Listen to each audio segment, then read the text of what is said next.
Aquí comienza Poético y Prosaico, el encuentro semanal entre la mejor poesía escrita en nuestra lengua y la vida más cruda, la suya, la mía.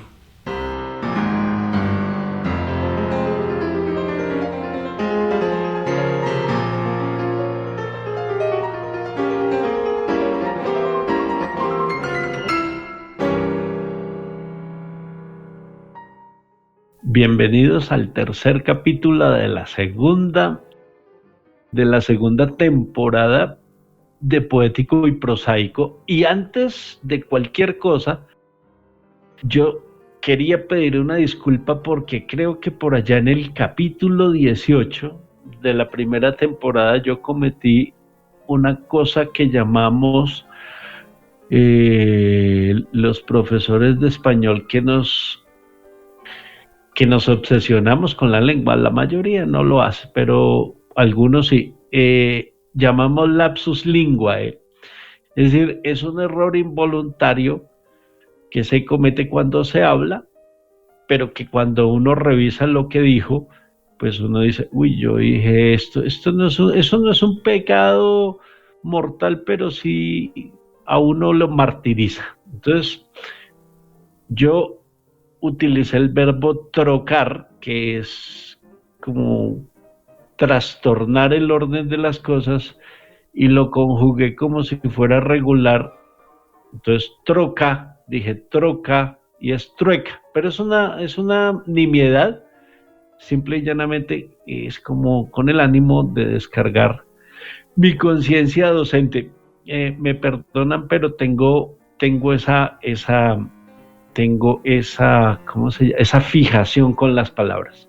Hoy, como se lo prometimos en Poético y Prosaico 2, hoy venimos un poco menos consternados, si bien la preocupación va a seguir ahí, latente, y vamos a dedicarnos a un poema, sí, menos azaroso que los dos primeros, que Epitafio de Jorge Luis Borges y Primero vinieron de Martin Niemoller. Y vamos a hablar de un poema muy bello, como todo lo de Mario Benedetti, o por lo menos en cuanto a sus cuentos y a su poesía. Es decir, cuando no se le sale el ultraizquierdismo, que bueno, en sus tiempos era un poco justificable. Cuando no hace mucha política con su literatura, resulta bastante amable Mario Benedetti.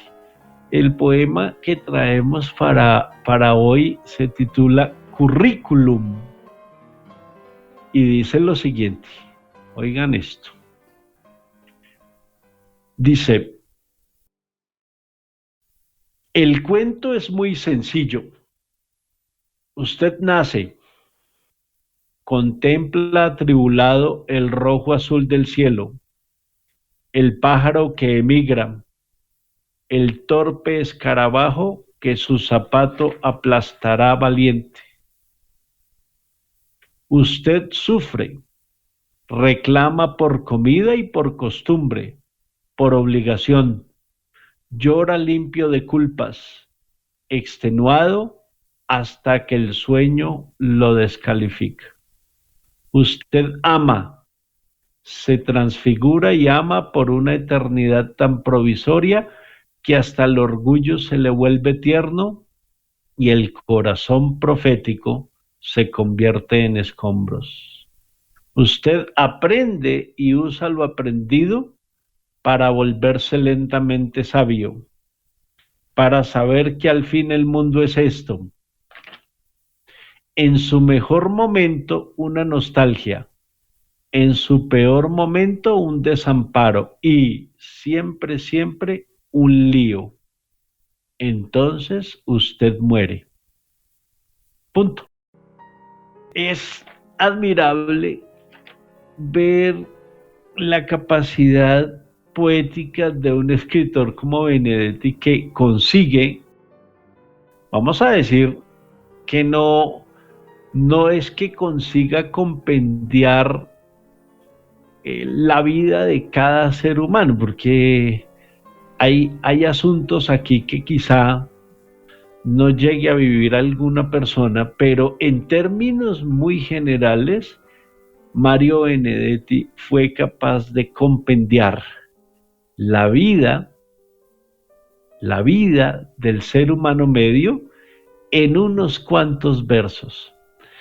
Y quería mostrarles lo que parece ser una contradicción, pero no lo es.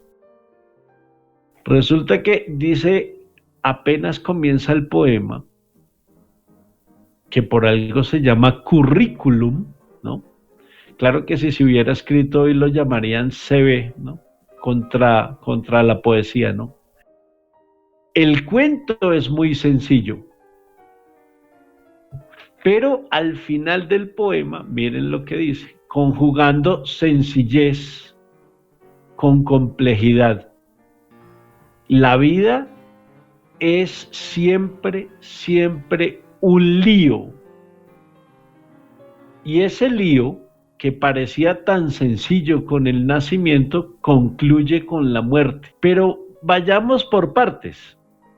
A mí me habría encantado si pudiera volver al aula, que no es algo que ambicione ahora, salvo que sea un grupo de personas maduras y muy mayores, no tanto con adolescentes ni universitarios.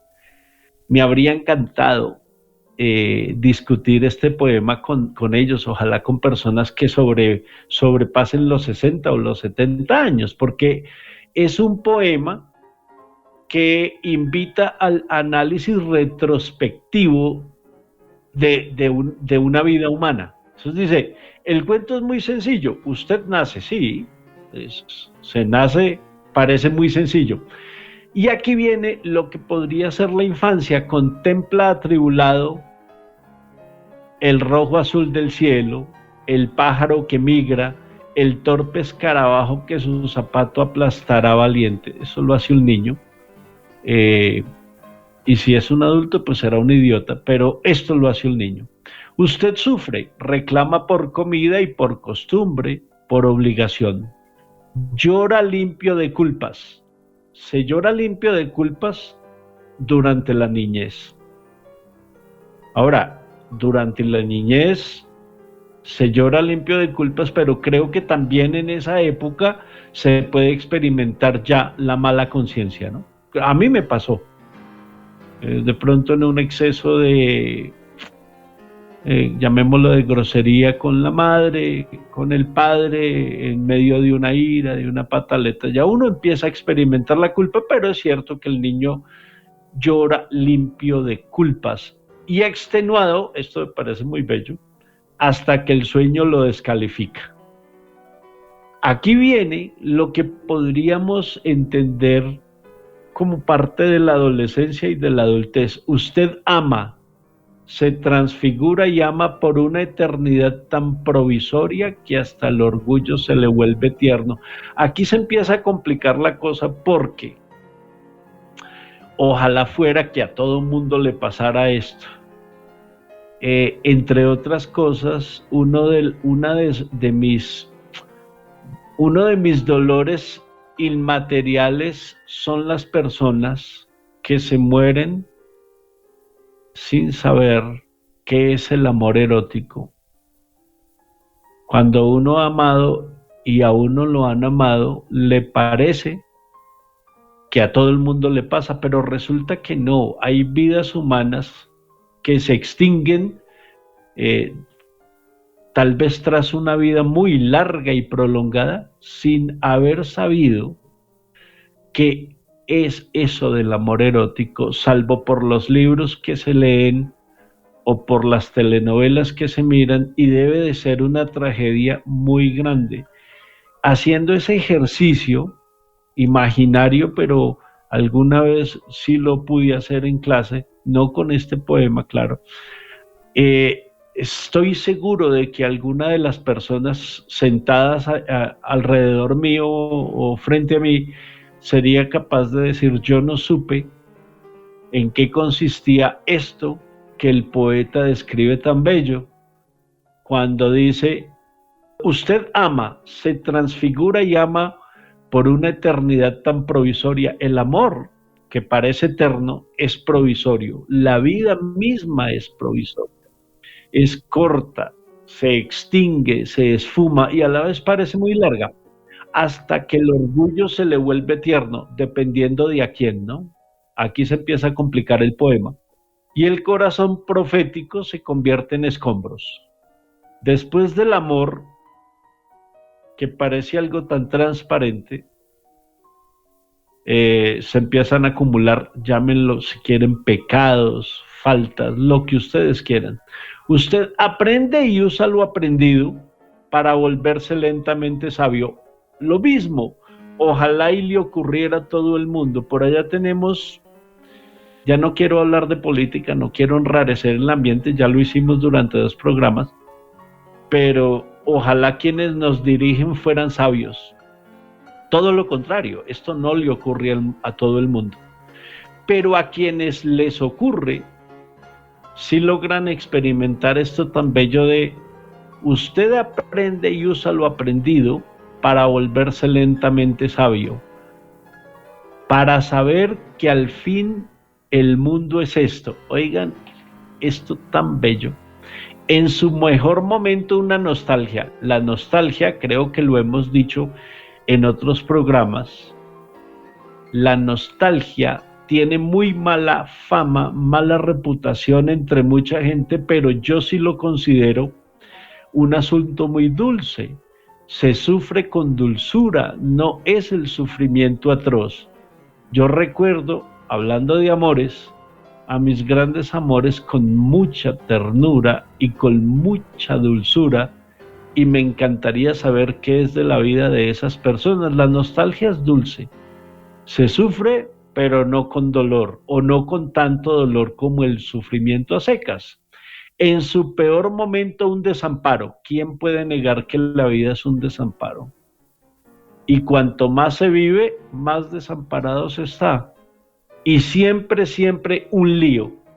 Tal vez es lo más rescatable del poema, siendo todo muy bello, y es qué tristeza de este mundo tonto en que vivimos, este presente de redes sociales, con la pócima mágica para la felicidad que es tan huidiza. Resulta que la complejidad de la vida es tanta que pensar que un libro de autoayuda con las 10 fórmulas para ser feliz o ser exitoso será siempre un engaño y una engañifa de mala factura, porque la vida es eso, siempre, siempre un lío.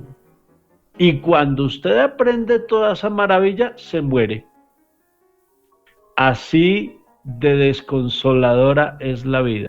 Los dejo con las 2 preguntas para este poema tan bello de Benedetti. La primera dice, a ver si la tengo acá.